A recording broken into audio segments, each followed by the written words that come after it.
Boa noite a todos. Sejamos todos mais uma vez bem-vindos na nossa casa que sempre nos acolhe, essa casa de oração. Aparentemente nós estamos distantes, mas nós estamos juntos fisicamente, não, mas por vibração, por coração, por sentimentos, por vontade de buscar mais uma vez esta casa, a equipe espiritual que sempre nos ampara, nos consola, que possamos então, todos aqueles que nesse momento estão acessando esse material, ter as suas necessidades atendidas, de acordo com o seu merecimento, de acordo com as suas necessidades.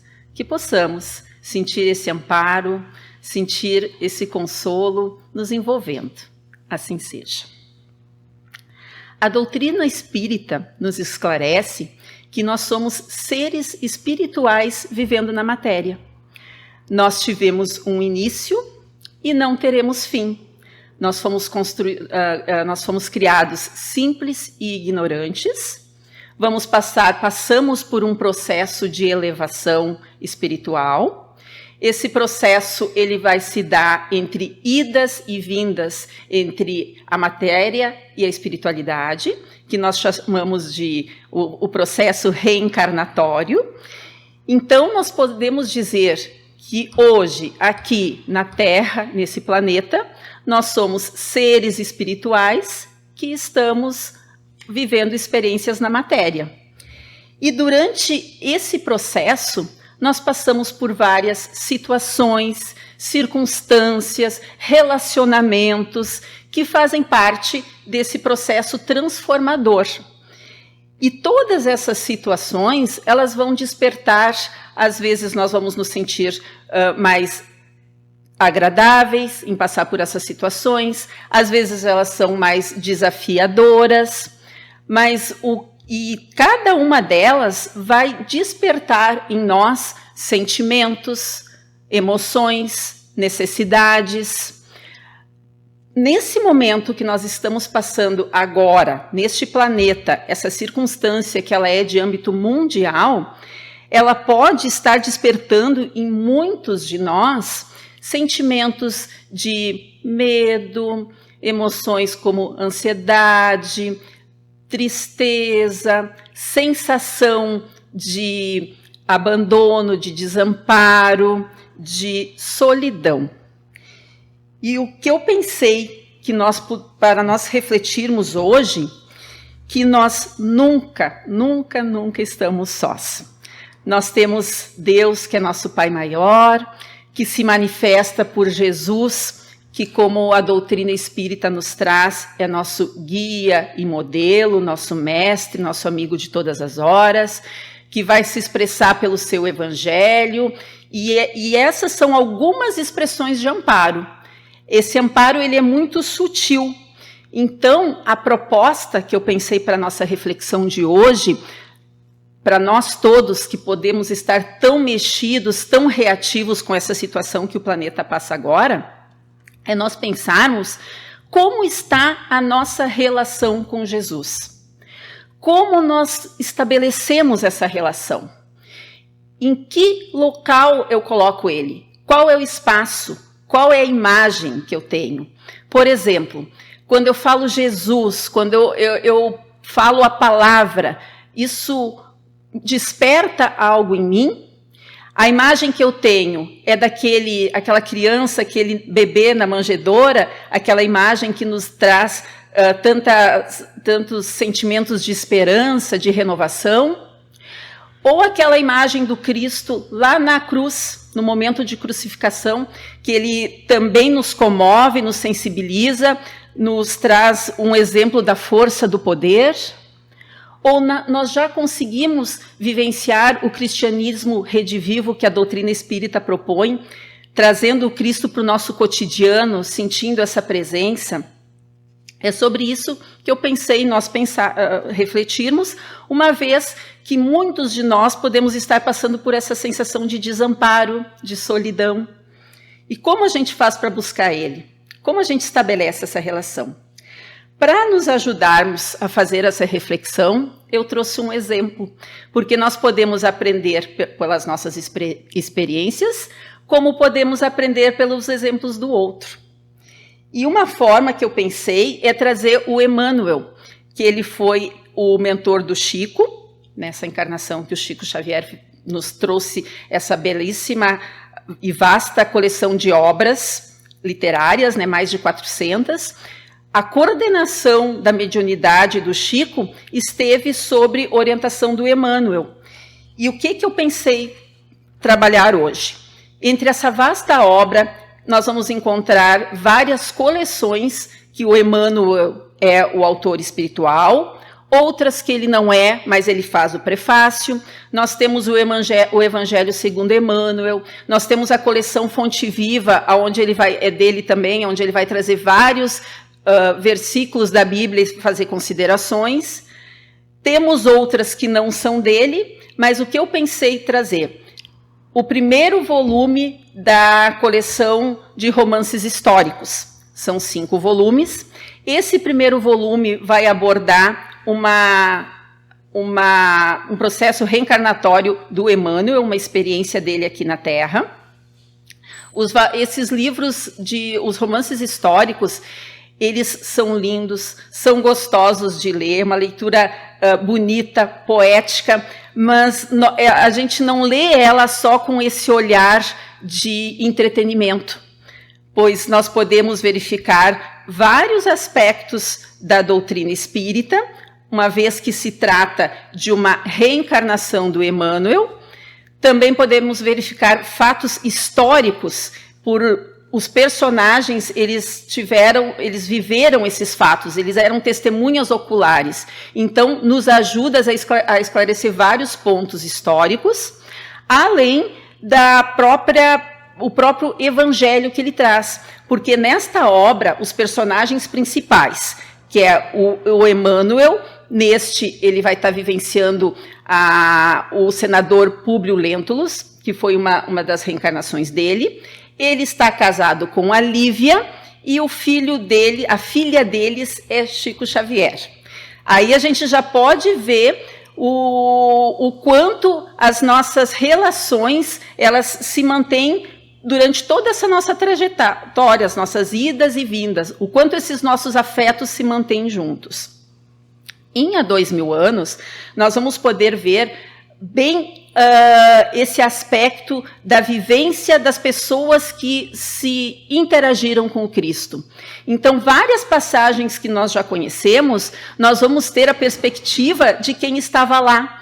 Então, no momento que nós estamos lendo, nós vamos estar sentindo essa mesma emoção, nós vamos poder estar aprendendo com a experiência deste personagem, que foi real e que esteve vivenciando, esteve na presença do Cristo. Então, não deixa de ser uma forma de nos aproximarmos dele, uma das inúmeras, incontáveis, infinitas formas de nos aproximarmos. Neste livro, o que eu pensei que vai nos ajudar muito é porque cada um dos personagens principais, tem vários, nós podemos nos debruçar sobre vários. Eu trouxe o recorte do Emmanuel e da sua esposa. Ela já estava pronta para aceitar o convite do Cristo. Ele já estava mais resistente. Então, o Emmanuel, quando nós vamos começando a tomar contato com a sua literatura, com esse legado que ele deixou, ele e o Chico, a gente vê que ele é muito preciso. Em poucas linhas ele consegue dizer muita coisa quando a gente consegue ler e absorver isso aí tudo.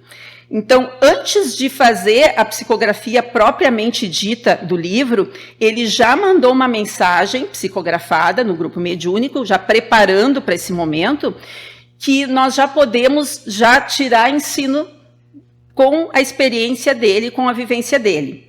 Ele Chico psicografou essa mensagem num dia, numa reunião. Algum dia, se Deus me permitir, falar-vos-ei do orgulhoso patrício Públio Lentulus, a fim de algo aprenderdes das dolorosas experiências de uma alma indiferente e ingrata.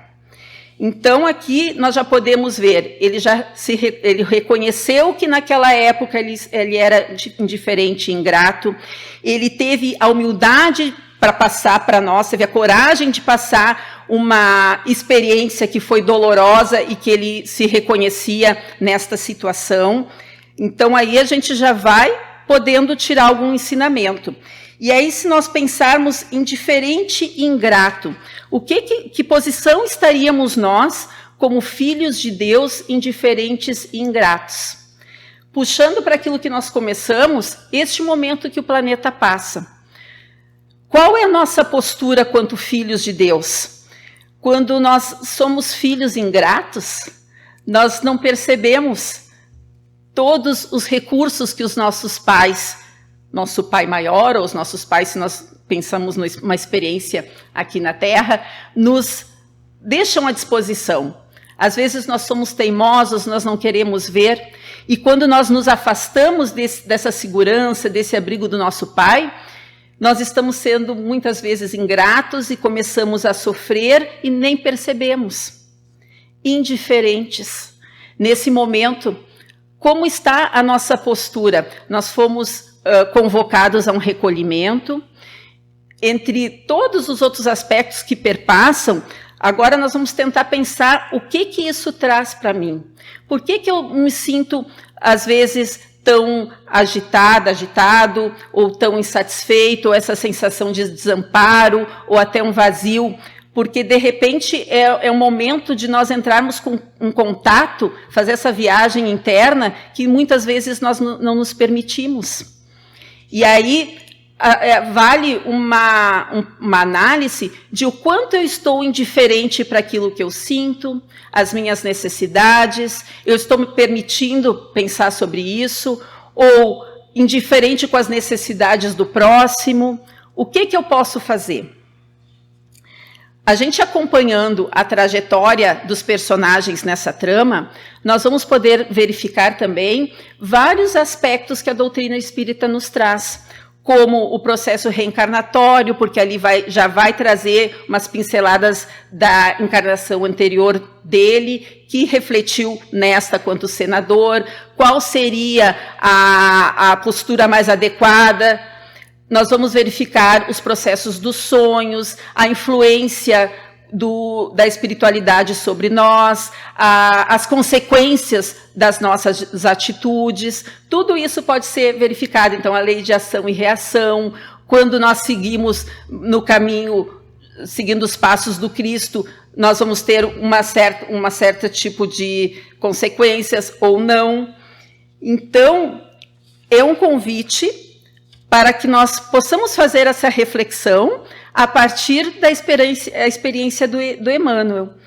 E neste livro, como eu disse, tem o paralelo, ele recebe o convite, está mais resistente, então a gente vai vendo quais foram as consequências na trajetória dele, e a sua esposa também recebeu, todos interagem com o Cristo. Isso é muito gostoso, porque nos leva às margens do Tiberíades, naquele assim, nós somos levados àquele crepúsculo onde o mestre está lá, nós somos tocados por aquele mesmo magnetismo que aqueles personagens naquele momento estavam recebendo. E no final desta interação que o senador tem com o Cristo fala para ele: soa para o teu espírito neste momento um minuto precioso, se conseguires utilizares a tua liberdade, a liberdade de escolha. Mais uma vez, já podemos refletir. Como é que nós estamos usando o nosso livre-arbítrio? Como nós estamos utilizando a nossa liberdade? E ele arremata, o Cristo: está no teu querer o aproveitá-lo agora ou daqui a milênios. O senador sentiu o magnetismo único do Cristo, ficou tocado, mas aí, como ele trouxe já naquela nota no início, ele ainda era orgulhoso, vaidoso, e ele não aceitou o convite. E por ele não ter aceitado, ele teve impacto em todas as outras, ele teve uma série de reencarnações que poderiam ter sido diferentes. Mas se nós vamos de novo olhar com um olhar mais atento, nós vamos ver que Jesus já havia ali no senador o Emmanuel. Então, o que nós podemos pensar disso? Que Jesus que Deus, que toda a divindade, eles enxergam em nós a nossa potencialidade. Todas essas habilidades, as virtudes que estão latentes. E quando nós vamos nos aproximando dessa vivência do Cristo, da vivência do Evangelho, vai abrindo o nosso campo, nós também começamos a enxergar as nossas potencialidades e também conseguimos enxergar as virtudes, as potencialidades daqueles que estão à nossa volta. Então, outra coisa, a gente vai ver que não existe acaso. Tudo faz parte daquele processo, nosso processo evolutivo, a trajetória, as consequências, vai depender das escolhas de cada um de nós, das vivências de cada um de nós. A dor nos transforma. Depois que nós passamos pelo processo da dor, nós nos damos conta de o quanto nós aprendemos. Só que existe uma diferença entre a dor e o sofrimento. A dor, eu pego aquela experiência e vou aprender com ela. O sofrimento é quando eu me agarro na dor e não quero largar aquela dor. E aí não há transformação, é a negação. E esse é o convite do Cristo. Quando vai acontecendo essas mudanças, quando nós estamos prontos para receber esse convite, nós vamos assumindo mais responsabilidades. E aí, o mesmo Emmanuel, agora já Emmanuel, em outra obra, em outra coleção, que é a Fonte Viva, são também 5 livros, ele vai trazer vários versículos da Bíblia e fazer considerações para que nós possamos ampliar o nosso olhar. E no livro denominado Fonte Viva mesmo, no capítulo 5, o título é Consegue Ir, aonde ele vai fazer considerações sobre esse convite do Cristo que está no Mateus, o evangelista Mateus, que é o Vinde a mim. Ele está nos fazendo esse convite a cada instante. A cada instante da nossa vida, nós temos possibilidades de fazer escolha. E essas escolhas vão gerar consequências na nossa trajetória. Nós podemos optar estar assistindo essa palestra ou optar assistindo uma novela. Tudo certo, são escolhas. O que cada um vai me agregar, eu sei. Eu posso optar a acatar um pensamento que vai me elevar, ou posso continuar no mesmo comportamento que eu já tenho. A cada minuto, eu posso aceitar o convite a ir a um trabalho, ou posso negar e continuar na minha indiferença. A cada minuto, esses convites não são feitos. E o que ele traz, que muito de nós já conhecemos o Vinde a mim, nós já ouvimos, nós já verbalizamos, mas o quão é difícil aceitar. Porque no momento que nós aceitamos, nós estamos tendo que renunciar a algo, e como nós falamos, nós somos espíritos que estamos na matéria. E a matéria ainda grita muito forte no nosso dia a dia. E nós temos a necessidade, sim, também de elementos materiais, mas às vezes nós botamos um peso a mais, e é esse convite, a essa reflexão, a acharmos o caminho do meio. E outra coisa também, outro aspecto que nós podemos verificar nessa obra, que todos, sem exceção, todos que se encontram com o Cristo, seja qual for a forma, alguns era num relacionamento mais direto, outros ouviam falar, de alguma forma eles percebiam esse magnetismo único, esta força, esse amor que transborda, que te envolve de alguma forma, e ficavam mexidos. Mas muitos deles ficavam nesse encantamento e não seguiam, como o próprio senador nesse livro. Eu me encanto pela presença, eu me encanto pelo seu exemplo, mas eu deixo ele longe, inacessível.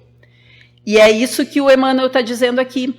Quão é difícil trazê-lo para perto, porque nós temos que estar já no ponto de estarmos preparados para essa viagem interna e reconhecer as nossas indiferenças, as nossas inquietudes, e ter a vontade, a disposição do trabalho, da renúncia, da colaboração, da cooperação.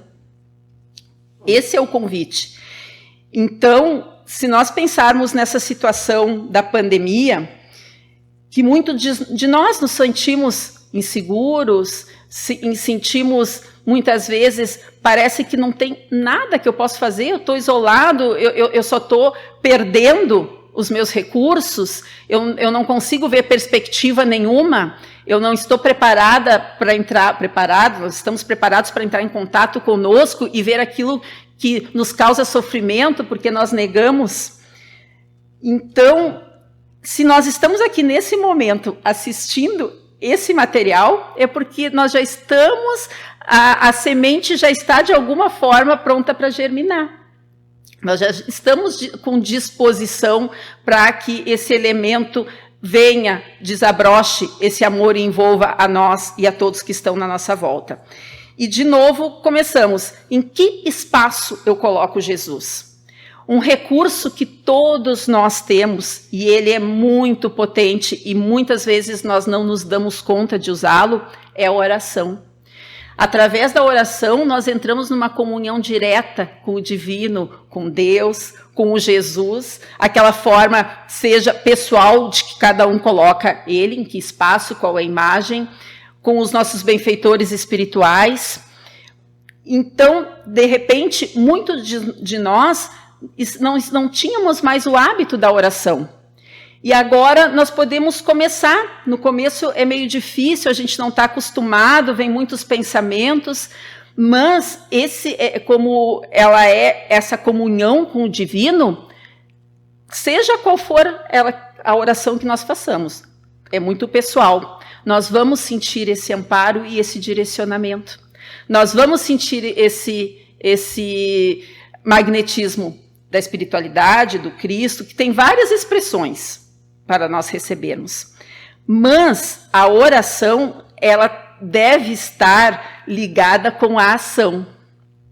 Então, esse recurso, ele nos ajuda a nos humanizar.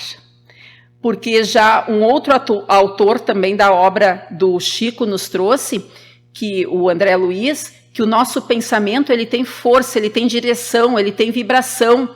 Então, nós que já sabemos da potência da oração, neste período, os templos religiosos, as casas espíritas, nós intensificamos. Nós fazemos o Evangelho no Lar, não é uma vez por semana, são todos os dias. E assim, cada vez nós vemos mais e mais pessoas aderindo. Por quê? Porque como nós nos conectamos através do pensamento, através da vibração, se nós estamos assim, sozinhos, desolados, pensando que nós não podemos fazer nada, nós podemos nos ligar com centenas, milhares de outras pessoas, outras criaturas dos dois planos da vida que estão nesse processo de humanização do planeta. E nós podemos fazer isso juntos através da oração, buscando o Cristo, vivenciando. E tem um livro que é do Divaldo Pereira Franco, o espírito é Amélia Rodrigues, o nome do livro é Vivendo com Jesus. E no prefácio, ela faz alguns comentários que eu penso que expressa bem isso que nós tentamos trabalhar aqui nessa exposição. É um trechinho da introdução. Ela fala Jesus. Ele permanece como o mais extraordinário ser que o mundo jamais conheceu, na condição de incomparável modelo para a humanidade. Possivelmente o encontraste nas jornadas passadas e não lhe foste fiel, optando pelo mundo em vez de segui-lo. Assumiste compromisso de mantê-lo vivo nos corações e o confundiste no ádito das almas e dos sentimentos. Ei-lo que agora retorna e o reencontras realmente desvestido do luxo e da ostentação religiosa do passado, com que apresentaram ao mundo, desfigurando-lhe a grandeza. Simples e nobre, ele caminha, anônimo, entre as massas desvairadas, auxilia em silêncio e na ternura, abrindo as portas para a conquista da plenitude. vigilante, aguarda que lhe seja facultada a oportunidade de apresentar-se. Se, porém, ainda não encontraste, para, reflexiona, direcionando os passos na sua direção. Compassivo e afável, ele está por ti, perto de ti. Busca viver com ele. Não postergues o momento, a fim de que não venhas a fazê-lo tardiamente. Então, esse é o convite que nos é feito a cada minuto, que possamos todos nós sentir esse amparo, sentir esse amor do Mestre, sentir esses braços abertos que vêm ao nosso encontro, esse olhar compassivo, e que possamos nós sentir essa transformação e sermos, neste momento, o que nós podemos fazer. Deixar que essa transformação ocorra de uma forma lenta, suave, que possamos ser mais compassivos, tolerantes, carinhosos, que nós possamos nos colocar junto do outro e com o outro, fazendo o que puder ser feito, vendo as nossas necessidades e as necessidades do próximo. Que possamos sentir esse amparo que todos estamos recebendo nesse momento. Que possamos nos perceber como é que estávamos antes, qual a imagem quando eu falava Jesus e como é agora que Ele está aqui, no nosso íntimo, nos abraçando, nos envolvendo, nos fortalecendo. Obrigada.